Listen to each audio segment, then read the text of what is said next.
Hello student. हम लोग ने कल नया टॉपिक स्टार्ट किया था अलजेब्रिक एक्सप्रेशन, है ना, एंड इट्स आइडेंटिटी। सो हम लोगों ने कल बहुत सारे कॉन्सेप्ट पढ़े थे, terms, factor, coefficient, monomial, binomial, है ना, और like term, unlike term, and next हमने इनका एडिशन सब्ट्रैक्शन देखा था, है ना। सो मैं एक बार फिर से आज रिकॉल कर दे रहा हूँ, ठीक है।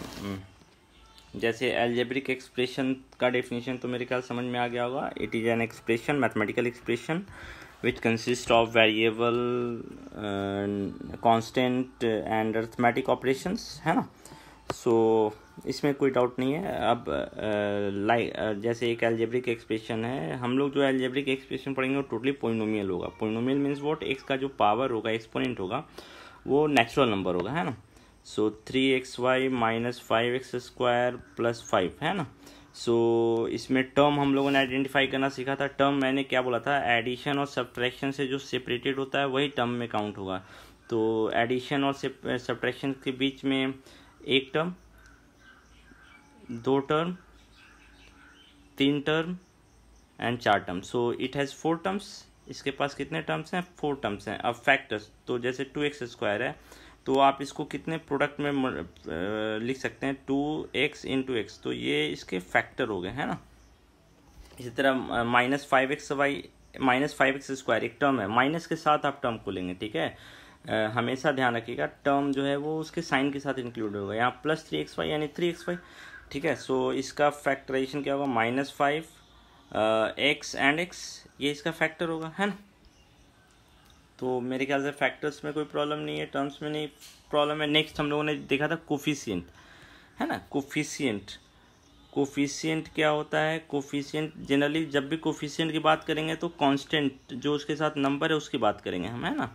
सो कोफिशिएंट देखिए, हर एक टर्म का कोफिशिएंट होता है, यानी कि जो नंबर उसके साथ अटैच है। तो अब आप देखिए कि यहाँ पे कौन सा नंबर अटैच है x² के साथ, तो x² का कोफिशिएंट क्या होगा, 2। xy का कोफिशिएंट क्या होगा, 3। x² का कोफिशिएंट भी यहाँ, यानी कि इसको सपोज x² लिखते हैं, सॉरी, है ना, x²y, तो इसका फैक्टर क्या हो जाएगा, -5x और y, है ना। तो इसका कोफिशिएंट क्या होगा, -5, और इसका कोफिशिएंट क्या होगा, ये तो कांस्टेंट टर्म है ना, तो इसका कोफिशिएंट नहीं हम लिखेंगे, ये कांस्टेंट टर्म का कोफिशिएंट नहीं होता है, ठीक है। तो इसके बेसिस पे कोफिशिएंट भी हम लोगों ने पहचानना सीखा था। नेक्स्ट हम लोगों ने देखा था जो कॉन्सेप्ट था लाइक और अनलाइक टर्म का। लाइक और अनलाइक टर्म के लिए हम लोगों ने क्या देखा था, सेम वेरिएबल होना चाहिए। कॉन्सेप्ट क्या था, सेम वेरिएबल होना चाहिए, और वेरिएबल का पावर एक्सपोनेंट भी सेम होना चाहिए, same exponent of the variable, same exponent होना चाहिए, है ना।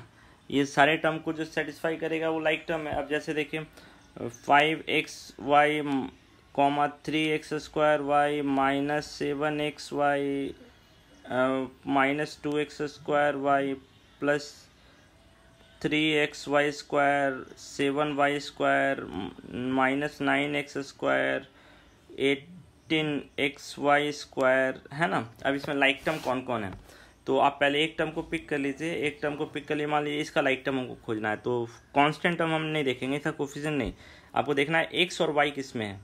एक्स और वाई, इसमें एक्स और वाई है, बट जो इसका एक्सपोनेंट है वो सेम नहीं है, तो ये दोनों लाइक टर्म नहीं हो सकते हैं, ना। एक्स वाई इसमें है, देखिए 1 एक्सपोनेंट यहाँ भी है, 1 एक्सपोनेंट यहाँ भी है, तो ये दोनों लाइक टर्म है ना। अब नेक्स्ट इसी तरह लाइक टर्म इसका खोजना है, लाइक टर्म, इसका लाइक टर्म क्या है, तो x² y² कहाँ है, देखिए x² y² यहाँ है, तो ये दोनों लाइक टर्म होंगे। सारा वेरिएबल मिलना चाहिए और उसका एक्सपोनेंट भी मिलना चाहिए। फिर इसी तरह इसका लाइक टर्म हमको खोजना है, तो इसका लाइक टर्म क्या होगा, -3xy², तो xy² हमको खोजना है कहाँ है, तो 18x², ये दोनों लाइक टर्म है। इसका कोई लाइक टर्म नहीं है, इसका भी कोई लाइक टर्म नहीं है ना, इसका भी कोई लाइक टर्म नहीं है, ठीक है। सो मेरे ख्याल से लाइक टर्म हम लोगों ने देख लिया था। नेक्स्ट हम लोग जो देख रहे थे वो था एडिशन एंड सब्ट्रैक्शन।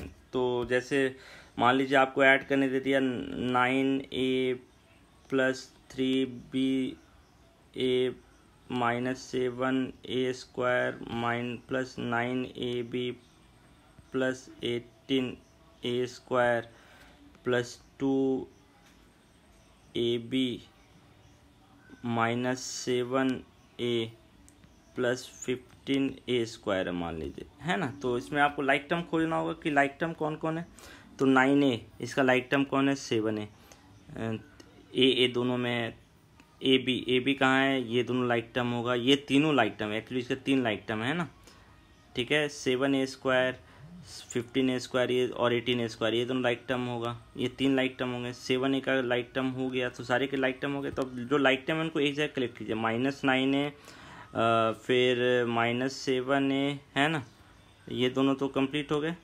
फिर अब 3ab है, 3ab 9ab 9ab और फिर 2ab है ना, प्लस 2ab, फिर -7a² plus 18a² plus 15a², ठीक है। सो ये अब इस लाइक टर्म को कैसे ऐड करते हैं, जो उसका कोफिशिएंट होता है उसको आप ऐड करते हैं सिंपली, यानी कि नंबर का एडिशन है, बाकी वेरिएबल सेम रहेगा। सो -9 -7 कितना होगा, -16, तो -16 है। 3 9 और 2 कितना होगा, 9 3 12, 12 + 2 14, सो 14ab। यहाँ है -7 -18 कितना हो जाएगा, 11, 11 + 15 कितना होगा, 26, सो 26a²। सो एडिशन भी सेम था, सिंपल था, ठीक है। नेक्स्ट था हम लोग सब्ट्रैक्शन का पार्ट देख लेते हैं। जैसे मान लीजिए आपको सब्ट्रैक्ट करने के लिए दे दिया, subtract 3a² + 2b² - 3ab + 5ab²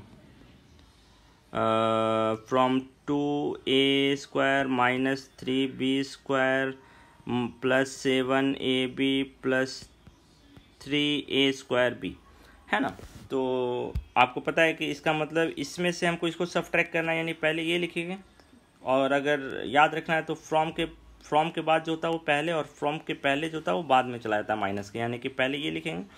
सो 2a² - 3b² + 7ab + 3a²b minus sign देने के बाद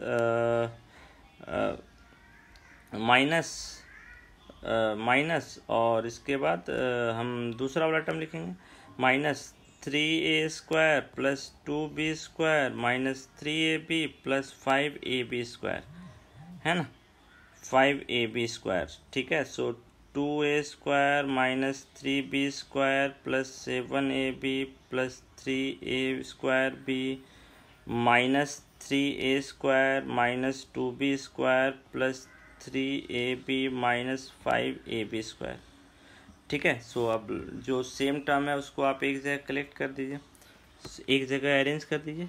माइनस में से आपका साइन चेंज हो जाता है ना, ये तो आपको पता ही है। तो ये माइनस प्लस है तो माइनस हो गया, ये प्लस है तो माइनस हो गया, माइनस है तो प्लस हो गया, प्लस है तो माइनस हो गया। अब लाइक टर्म को एक जगह कलेक्ट कर लीजिए, ये दोनों लाइक टर्म है। सो 2a² - 3a² - 3b² - 2b² + 7ab + 3ab, और इन दोनों का कोई लाइक टर्म नहीं है तो ये जैसा है वैसा ही रहेगा, + 3a²b - 5ab²। ये दोनों लाइक टर्म नहीं है क्योंकि a² है और ये ab² है, तो ये कोई चेंज नहीं आएगा इसमें। तो इसका एडिशन सब्ट्रैक्शन कितना होगा, -a² हो जाएगा, 2 - 3 -a² - 3b² - 2b² - 5b², 7 + 3 10ab है ना, 10ab + 3a²b - 5ab², ठीक है। सो ये आप कंप्लीट कर सकते हैं इजीली, है ना। सो मेरे ख्याल से कोई प्रॉब्लम नहीं। एक चीज़ और ध्यान रखिएगा, जैसे मान लीजिए अगर किसी के आगे a + 5b है तो a है, इसके मतलब है इसके आगे कोफिशिएंट क्या है, 1 है, ये ध्यान रखिएगा अगर ऐसा आपको कहीं मिलता है तो, जिससे कोई कन्फ्यूज़न नहीं होना चाहिए। तो अब आप देखिए आपका फर्स्ट एक्सरसाइज रिकॉल हो गया, ठीक है। अब जिन्होंने नहीं कंप्लीट किया है please complete it, okay. Next हम लोग पढ़ेंगे मल्टीप्लिकेशन। हम लोगों ने कल पोलिनोमियल, मोनोमियल, बाइनोमियल, एक टर्म है तो मोनोमियल, 2 टर्म है तो बाइनोमियल, ठीक है, ये पढ़ा था। आज हम लोग मल्टीप्लिकेशन पढ़ेंगे, मल्टीप्लिकेशन ऑफ मोनोमियल, बाइनोमियल, है ना। सो पहला जो हम लोग मल्टीप्लिकेशन पढ़ने जा रहे हैं, मल्टीप्लिकेशन जो पढ़ने जा रहे हैं वो है monomial into monomial, monomial into monomial, ठीक है। सो एक्चुअली इसमें हम लोग एक्सपोनेंट का कॉन्सेप्ट यूज़ करते हैं, लॉज ऑफ एक्सपोनेंट यूज़ करते हैं। अभी हम लोगों ने नहीं पढ़ा है, वो आपका आखिरी या सेकंड लास्ट चैप्टर है, ठीक है। सो बट हम लोग उसका कॉन्सेप्ट इसमें यूज़ कर रहे हैं, तो मैं आपको कुछ टर्म बता दे रहा हूँ। जैसे देखिए वेरिएबल का मल्टीप्लिकेशन आप कैसे करेंगे, सेम वेरिएबल का मल्टीप्लिकेशन हो सकता है, डिफरेंट वेरिएबल का नहीं। जैसे मान लीजिए x इंटू एक्स है, तो x का एक्सपोनेंट क्या है 1 पावर, यहाँ भी x का एक्सपोनेंट क्या है 1। ठीक है, आपने क्लास ऐसे लॉज ऑफ एक्सपोनेंट जो है क्लास 7 में पढ़ रखा था। तो जो सेम बेस होता है तो इसका जो यानी कि वेरिएबल सेम है तो इसका जो एक्सपोनेंट है वो क्या हो जाएगा, ऐड हो जाएगा मल्टीप्लिकेशन में। तो x 1 + 1 यानी कि ये कितना हो जाएगा x⁻² 2। अगर ऐसे होता x into 3 into x square होता तो इसका एक्सपोनेंट 3 है, इसका एक्सपोनेंट 2 है, तो मल्टीप्लिकेशन में है तो जो एक्सपोनेंट होता है वो ऐड हो जाता है, तो x⁻5 होता। ठीक है, अब जैसे मान लीजिए x² और y² होता तो इनका वेरिएबल सेम नहीं है, यानी सेम बेस नहीं है, तो ये जैसा है वैसा ही रहेगा, इसमें हम कोई चेंज नहीं करेंगे, ये ध्यान रखिएगा, ये कॉमन सी चीज़ है। डिवीज़न में क्या करते थे, डिवीज़न में हम डिवाइड कर देते थे ना, डिवाइड अगर है x यानी कि x³ डिवाइडेड बाई x² है तो सेम वेरिएबल है तो पावर जो होगा सब्ट्रैक्ट होगा, जो न्यूमरेटर में है उसमें से डिनोमिनेटर का जो एक्सपोनेंट है वो सब्ट्रैक्ट हो जाएगा। और नेक्स्ट हमने क्या पढ़ा था, x⁻0 यानी किसी भी फाइनाइट नंबर के ऊपर अगर पावर 0 है तो इसका वैल्यू कितना होगा 1। ये ध्यान रखिएगा, हम लोग जो कॉन्सेप्ट यूज़ करेंगे ये यूज़ करेंगे। ठीक है, तो अब आप देखिए आपको अगर मल्टीप्लाई करने के लिए दे रहा है मोनोमियल इंटू मोनोमियल, तो मोनोमियल यानी एक ही टर्म आपके पास है 3x² इंटू मान लीजिए है 15xy², इसको मल्टीप्लाई करना है। तो अब आप कैसे मल्टीप्लाई करेंगे, जो नंबर है वो नंबर से मल्टीप्लाई होगा, कांस्टेंट टर्म, जो सेम वेरिएबल है सेम वेरिएबल से मल्टीप्लाई होगा, है ना। तो 3 इंटू 15 यानी कि सबको एक जगह कीजिए, कांस्टेंट टर्म एक जगह, वेरिएबल सेम वेरिएबल वाला एक जगह और सेम वेरिएबल वाला एक जगह, है ना, ऐसे अरेंज कीजिए मल्टीप्लिकेशन में। तो 3 इंटू 15 45। अब यहाँ पे दोनों मल्टीप्लाई में है तो एक्सपोनेंट ऐड हो जाएगा, तो ये कितना हो जाएगा x⁻3, यहाँ 1 है इसका मतलब, इंटू y⁻3। तो इसका जो मल्टीप्लिकेशन होगा वो कितना होगा 45x³ y³। अब अगर आप थोड़ा सा जल्दी करना चाहते हैं तो कांस्टेंट से मल्टीप्लाई कीजिए, 15 इंटू 3 45 x² इंटू x, तो ऐड कर दीजिए x³ y into y² y³। ठीक है, सो इसमें मेरे ख्याल से कोई दिक्कत नहीं होनी चाहिए, ये सिंपल है। ठीक है, सो इसके बेसिस पे आप देखिए जो मोनोमियल इंटू मोनोमियल का कॉन्सेप्ट है वो आप इजीली सॉल्व कर सकते हैं। Find the product of the following pair of monomial, तो ये मेरे ख्याल से हो जाएगा, कोई प्रॉब्लम नहीं होनी चाहिए। और मल्टीप्लिकेशन में आपको साइन का तो ध्यान ही रखना होगा, माइनस इंटू माइनस क्या होता है प्लस, माइनस इंटू प्लस क्या होता है माइनस, ये ध्यान रखिएगा, और प्लस इंटू प्लस क्या होता है प्लस, तो इसका ध्यान रखिएगा। ठीक है, अदरवाइज सिंपल है। इसी तरह find the area of rectangle, ये इसका एप्लीकेशन हो गया। Find the area of rectangle with the following pair of monomial as their length and breadth, ये लेंथ का काम कर रहा है, ये ब्रेथ का काम कर रहा है, तो एरिया पता करना है, तो यानी कि दो मोनोमियल को मल्टीप्लाई करना है। तो ये क्वेश्चन नंबर 2 भी सॉल्व हो जाएगा, सिंपल है ये।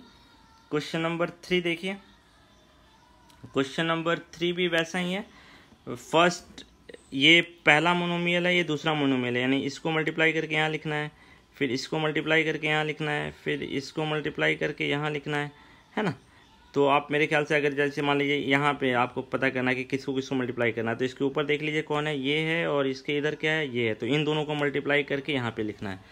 ठीक है, अब जैसे मान लीजिए यहाँ पे आपको पता करना है क्या है, तो यहाँ पे जो आएगा वो किसका किसका मल्टीप्लिकेशन आएगा, यहाँ पे जो आएगा -9x² और -9x² y² आएगा इंटू 7x² y आएगा। तो अब दोनों को आप मल्टीप्लाई कर लीजिए, दोनों को आप मल्टीप्लाई करके देखिए कितना आ रहा है।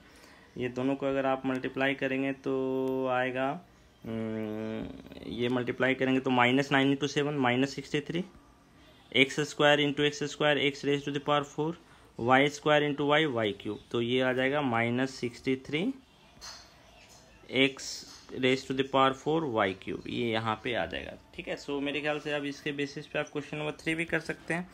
अब आप देखिए 4 और 5 भी सेम है, एप्लीकेशन है ये। Find the volume of a rectangular box, तो वॉल्यूम का फॉर्मूला हमने पढ़ा था, length into breadth into height होता है ना। तो एक लेंथ हो गया, एक ब्रेथ हो गया, एक हाइट हो गया, तो इसको मल्टीप्लाई करना है, तो सेम है ना। इसको अगर आपको मल्टीप्लाई करना है तो कैसे मल्टीप्लाई करेंगे, अब आप देखिए 5a into 3a² into 7a raise to the power 4। तो कांस्टेंट टर्म पहले मल्टीप्लाई होगा, 5 इंटू 3 15, 15 7 जा 105। अब वेरिएबल का जो सेम वेरिएबल उसका एक्सपोनेंट ऐड हो जाएगा, यहाँ 1 है तो 1 + 2 3, 3 + 4 7, so a raise to the power 7। So इसका वॉल्यूम कितना होगा 105a7 यूनिट क्यूब। यहाँ यूनिट नहीं दिया हुआ है तो यूनिट क्यूब दे देंगे, और अगर एरिया है तो यूनिट स्क्वायर। ये तो आपको पता है, अगर सेंटीमीटर है तो सेंटीमीटर स्क्वायर। ठीक है, इसी तरह ये क्वेश्चन नंबर 5 भी आप सॉल्व कर सकते हैं। 3 मोनोमियल का 4 मोनोमियल का प्रोडक्ट है, तो मेरे ख्याल से आप फर्स्ट एक्सरसाइज जो है वो कंप्लीट हो जाएगा आपका। बहुत टफ नहीं है, ठीक है। सो मेरे ख्याल से आप आज ही कंप्लीट इसको कर लीजिएगा, ठीक है।